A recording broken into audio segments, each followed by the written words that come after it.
madaxweynaha muddo-dhaafka ku jooga filla Soomaaliya guuldarrooyinkii ka soo gaaray Puntland iyo Jubaland wuxuu doonayaa inuu isaga soo dhaqo Galmudug. Madaxtooyada filla Soomaaliya ayaa siyaasad ahaan cabursanayd mana jirin wax alla iyo wax ay ku hadli karto oo salka ku haya arrimaha siyaasadda taagan. waxay madaxtooyadu guuldarrooyin kala duwan kala kulantay beesha caalamka, waxay sidoo kale guuldarro kala kulantay mucaaradka golaha mustaqbalka Soomaaliya.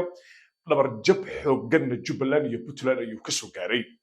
wuxuu qorsheynayaa madaxweynaha muddo-dhaafka ku jooga filla Soomaaliya inuu safar ku tago magaalada Dhuusamareeb halkaana uu naqaska isaga soo saaro. qorshuhu waa ka qaybgal munaasabad Galmudug ah oo dabaaldegeeda Dhuusamareeb lagu wado in ay ka dhacdo. waxaan kula wadaagi doonaa nafiska xasan sheekh oo Dhuusamareeb u aadayo iyo bal haddii shacabka Soomaaliyeed wax kalsooni ah oo dowladdiisa salka ku haysa uu kala kulmi doono socdaalkaas.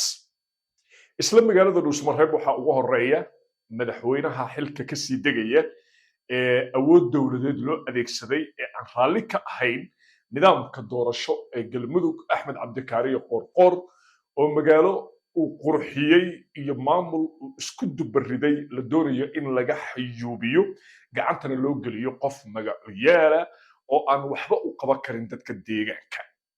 haddaba safarkaas iyo arrimaha ku aadan Galmudugna si gaar ah ayaan tooshka la dul istaagi doonaa. maalmahan madaxweyne xasan sheekh waxaanu ka raysanay jimcihii iyo masaajidkii laga soo tuuriyeynayay siyaasiyiinta. hamoodin inuu xasan sheekh ka tanaasulay, laakiin fikradihii masaajidka lala aadayay dhammaantood ayaa fashilmay. maanta cid daawanaysa, dhegaysanaysa, nuxurkaasi la jaan qaadaysa ma jirto. hadduu xitaa maanta madaxweynuhu masaajid galo uu masaajidka ka soo hadlo wax kalsooniya uu shacabka uu ka helayo ma jiraan. ujeedka marka hore uu masaajidka u tegayey ayaa fashil ku dhammaaday. waxaan bal kula wadaagi doonaa sababta xasan sheekh uu jimco walba masaajidka u tegi jiray si uu ula hadlo shacabka, ujeedkii uu ka lahaa khudbadihii masaajidka iyo khudbadihii masaajidka sababtay u fashilmeen. intaba barnaamijka ayaan kugu soo gudbi doonaa. kolley wuu hadli doonaa haddii uu safarka Dhuusamareeb u aado. Dhuusamareeb markii uu tagana qorshuhu waxa uu yahay inuu halkaa bal uu ka soo caayo, ilaan awood kale ma jirteen. maamuladii ka soo adkaaday Jubaland iyo Puntland maxay soo kordhinaysaa afkoo wax laga sheego, dhaleecayn aanan loo meeldayin, rag kaa adkaaday, qayladaada iyo caydaada maxay ku soo kordhinaysaa. ilaan qofku markuu kaa adkaado waxaa qasab ah in aad isku dhiibto, laakiin rag kaa adkaaday haddaad caydo, haddaad dhaliisho waxba soo kordhin mayso. sida dhabta ahna arrimaha siyaasadda Soomaaliya ragga maanta iska dhiciyey madaxweynaha doonaya inuu afduubto dowladnimada waa Jubaland iyo Puntland oo maanta casharka ay u dhigeen taariikh qoran oo aan la iska inatiri karin.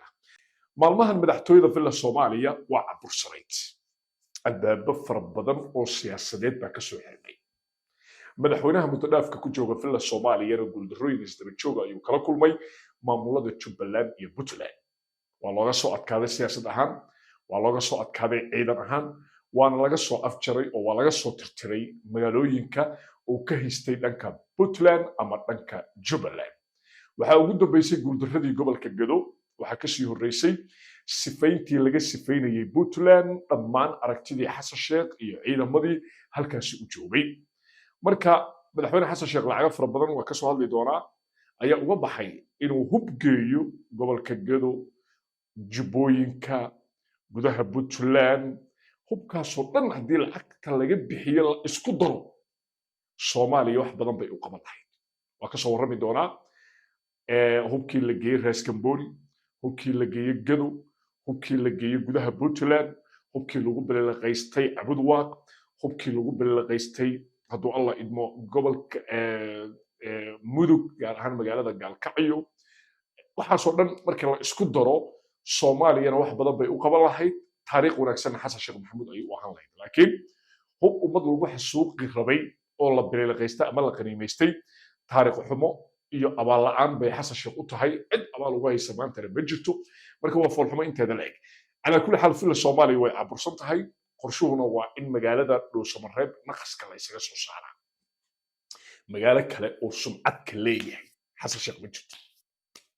galmudug mooyaane meel kale oo maanta wuxuu doono uu ka sheegi kara ma laha albaabadii oo dhan way soo xirmeen waxaa maanta u haray xasan sheekh maxamuud waa un galmudug isagu kursi ahaan ka soo jeedo waa hirshabeelle uu beel ahaan ka soo jeedo waa koonfur galbeed uu xoog ku qabsaday inkastoo si gaarana waan u iftiimi doonaa isbeddel weyn koonfur galbeed ka dhici doona inta badan koonfur galbeed ciidamadii shisheeye way banaynayaan etoobiya way ka bixi doonaan gobolada bay iyo bakool mar haddii etoobiya bay iyo bakool ka baxdana aadan madooba ordayay inuu muqdisho soo galo waa qasab mar dhow waa kasoo warrami doonaa lafta gareen baa ka qudbaynaya magaalada baydhabo waa war weyn oo aad u xiiso badan sidoo kale madaxtooyada waxaa ku dhacay guuldarro kale oo iyaduna u baahan inaan si gaara barnaamij uga diyaariyo garoonkii beledoogle oo in badan oo ka mid ah bulshada soomaaliyeed ay ogeyd inay beledoogle ay gacanta ku hayeen ciidamada maraykanka ayaguna way kasoo guurayaan dhammaan ciidamadii maraykanka iyo taakulayntii maraykanka koonfurta soomaaliya albaabada la isugu dhufanaya meel ay maraykanka garab iyo gaashaan u noqon doonaan oo koonfurta kasoo jeeda ma jirto maraykan wuxuu u guuri doonaa puntland boosaaso maraykanka wuxuu u guuri doonaa maamulada puntland jubbaland iyo somaliland odaga dhul hawiye iyo dhul digili milifle waa lagu caburinayaa dhaqaalihii baa looga jarayaa ciidamadii baa laga soo saarayaa bal haddii uu deegaanadaasi ku joogi karo xaniyo ama awood ciidan waa la arkayaa marka wax badan baa socda xasan gurgurta albaabada fara badan baa kasoo xirmi doona marka waa cabursan yahay calaa kulli xaal barnaamijkayga taargetkiisu waa inuu xasan sheekh cabursan yahay waa in looga adkaaday siyaasaddii iyo ciidankii ama dagaalkii puntland iyo jubbaland uu ku ayay odagu marka wuxuu rabaa inuu nafis ku soo qaato magaalada dhuusamareeb qorshuhu waa safar kolley uu maanta iyo berri ayuu qorsheynayaa haddaysan wax isbedelin haddii uu marka dhuusamareeb u arko meeluu naqaska isaga saari karo waa uu tegi doonaa masaajidadii waxaan markhaati ka nahay in jimco walba arrin aan munaasab ahayn uu masaajidka la tegi jiray dadka jameecada ah ee beydka alle u tegay inay cibaadaystaan dhagahu ka wasaqayn jiray qof dhan oo u yimid inuu cibaadaysto in hortiisa lala soo istaago gif meelka dhac been ummad muslimiinoo soomaaliyeed wallahi waxay ahayd ilhaano kolley uu masaajidkaasi xayndaabka madaxtooyada ku yaallaaye waxaa su-aala horta marka hore muxuu u tegi jiray kow xasan sheekh beentiisaa la nacay wuxuu islahaa maadaama aad tahay qof been badan bal masaajidka gal in lagu aamino odagu dee wuxuu islahaa masaajidka maadaama dadka soomaaliyeed boqolkiiba boqol ay yihiin dad islaama wuxuu islahaa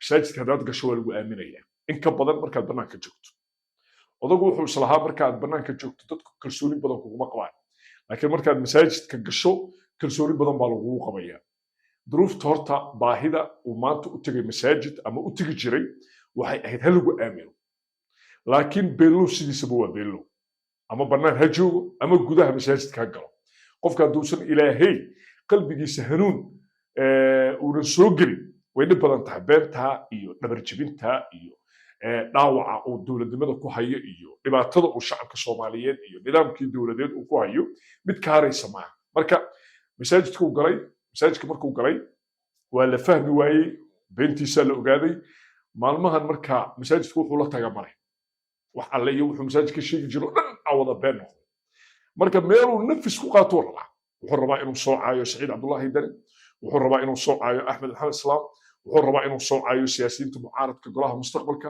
waad aragteenoo xitaa haddii uu meel qalin jibin oo waxbarasho u tago siyaasadu faraha la gelaya waa oday maanta haddii lagu casuumo arrimo quseeya caafimaadka siyaasadu ka hadlaya haddii masaajid la geeyo siyaasadu ka hadlaya haddii goob waxbarasho la geeyo siyaasadu ka hadlaya war meeluu ka hadlo iyo waxuu ku hadlo ayuu rabaa bal inuu la tago magaalada dhuusamareeb horta magaalada dhuusamareeb waa magaalo caasimad u ah dad soomaaliyeed aad u sharaf badan oo la yidhahdo reer galmudug xumaatada xasan sheekh maxamuudna galmudug wax shaqa ku mara dadka galmudugna kuma matalo dadka uu ka dhashay hawiyana kuma matalo dadka uu hoos ahaan uu ka dhashay hiraabna kuma matalo kumanaan soomaaliyeed oo galmudug ka soo jeeda oo hirshabelle ka soo jeeda oo koonfur galbeed ka soo jeeda oo muqdisho ka soo jeeda ayaa xasan sheekh maxamuud uunan xumaatada ku matelay marka xumaato intaa la eg nin qaba ciduu ku abtirsan karo ama uu ka been abuuri karo ama uu dul saari karo dhibaatadan beenta iyo dhabarjabkan siyaasadeed ma jirto.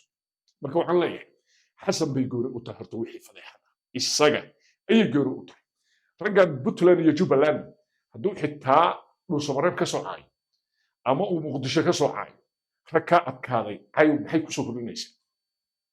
haddiiba raggu ay ka adkaadeen oo siyaasaddaadii fashiliyeen oo albaabkii siyaasadda dhinac walba lagaa soo xiray, bal ilaahan kugu dhaariyeen waktiga uga baxay arag gobolka Gedo. dowladdu inta jeer ay Gedo xoogga saartay arag waa lagaaga soo adkaaday. jubbooyinkaad weerar ku qaado waa lagaa soo adkaaday.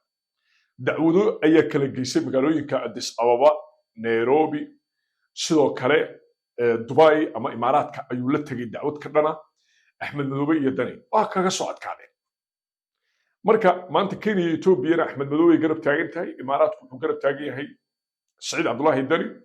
xasan sheekhna jacaylkii Imaaraadka xitaa waa uu ku waayay si uu uga adkaado Saciid Dani iyo Axmed Madoobe. xero ku taalla Muqdisho ayuu magacii jenaraal Soomaaliyeed Allah u naxariistee geesi Soomaaliyeed oo xerada loogu magac daray ayuu magaciisii ka tirtiray. wuxuu ku qoray nin sargaala oo Imaaraad u dhashay si uu ugu yaraan kalsoonida Imaaraadka u helo ama uu uga soo wareejiyo Saciid Cabdullaahi Dani iyo Axmed Madoobe. magaciina wuu bedelay, wax kalsooniyana Imaaraadka waa uu ka waayay. odagu marka dhinac kasta siyaasaddiisa waa laga fashilay, albaab walba waa ka soo xirmeen. dhinac maanta u fayow haba yaraatee ma jirto. marka tegitaanka dhuusamareeb ka hadlidda galmudug waa uu naqas uu doonayo inuu isaga saaro. hadduu helo fursad kale maanta ama berrina waa uu ka baaqan doonaa, laakiin ujeeddadu waa in socdaalkaasi naqaska uu isaga soo saara. meesha waxaa ka tegaya galmudug madaxweyne wax badan ka qabtay magaalada dhuusamareeb oo qurux badan, galmudug oo xoogaa dhalaalaysa, inkastoo dhibaatadu ay madaxtooyada dhibaato badan ku haysayo. meel haddaad doonayso inaad nabadayso intuu xasan sheekh madaxtooyada joogo meel ku nabadoobaysa male. maxaa yeelay madaxa in la isku geliyo qabaa'iladu ay isdilaan waa qorshaha madaxtooyada bila Soomaaliya. nin yaroo maamul goboleed joogana arrintaasi dhib bay ku tahay. haddii xitaa ay xaniyaha ka hayaanna waa dhibaato inteeda leeg. qoorqoor oon raalli ka ahayn magaaladii uu wax u qabtay deegaankii uu wax u qabtay ayuu macsalaameynaya. marka xasan sheekh dhibaatadu deegaankaasi u geystay una geysan doono markhaatiyaad ka noqon doontaan. shalay isagaa dhisay galmudug yaas, laakiin nuucee ayuu uga tegay galmudug dhibaatayso 3 madaxweyne leh, dadku ay u kala go'an yihiin Cadaado, Gaalkacyo, dhuusamareeb. cayr uu leeyahay annagu waxaan nahay ahlu sunna wal jameeca, madaxweynihii galmudug annaga waaye. sacad uu Gaalkacyo joogo uu leeyahay madaxweynihii dhabta ahay galmudug annaga waaye. Cadaado uu joogo madaxweynihii xibin iyo xeeb, marna ay leeyihiin waxaan nahay madaxweynihii galmudug. 3 garab oo hal beel ah uu xalli waayey ayuu farmaajo u baneeyey. farmaajona wuxuu ka soo saaray maamul dhammaystiran oo hal wado leh iyo dad meel ay galmudug kala hadlaan leh. maanta wuxuu doonayaa horta inuu meeshii u aadiyo. wuxuu doonayaa meeshii mugdiga ahayd oo ay galmudug ka soo baxday ayuu ku celinayaa. dadka deegaankaas uma qalmaan, laakiin masiibaa ku dhacdayo xasan sheekh maxamuud baa ilaahay madaxweyne uga dhigay. maamul xasan sheekh uu gacanta ku hayana ma bullaalo, horumar ma gaaro, dimuqraadiyad kama dhacdo, dadkuna ma walaaloobaan. inaad wax fahamtaan aan jeclaa lahaa. maamulada xasan sheekh xorta ka ah iyo maamulada xasan sheekh uu gacanta ku hayo bal isku miisaan. bal hirshabeelle eeg, bal galmudug arag, bal koonfur galbeed arag, bal waqooyi bari arag, maamulada ka madax bannaanna arag. wax isku dhow ma ah. maamul kasta oo xasan sheekh ka madax bannaan waa ka horumar badan yahay, waa una ka dhaqaaq badan yahay, waana ka guul badan yahay.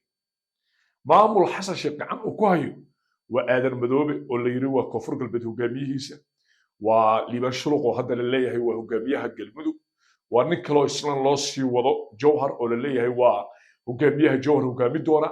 isma dhaanto noocii horay looga soo gudbay ayuu dib ugu celinayaa. in qabiil qabiil la isku dilo, in dadka deegaanku isnacaan, in mid kastaba u damco inuu midka kale uu ka adkaado, dad isneceb. intaasuu doonaya inuu u banneeyo madaxtooyada villa Soomaaliya. laakiin baraarugu shacabka Soomaaliyeed buu dul yaallaa. marka odaga naqaskiisa iyo meeshuu isaga soo saari lahaa iyo wuxuu kala kulma dhuusamareeb iyo guulaha isdaba joogga ah ee Jubbaland iyo Puntland bal haddii af looga adkaan karo ilaan xooggii dee waa fashilmay inna lillahi wa inna ilayhi raajicuun ciidankii jimcaalaha sii cararaya BSF laga adkaaday cabdirashiid jarna isdhiibay inna lillahi wa inna ilayhi raajicuun wax haray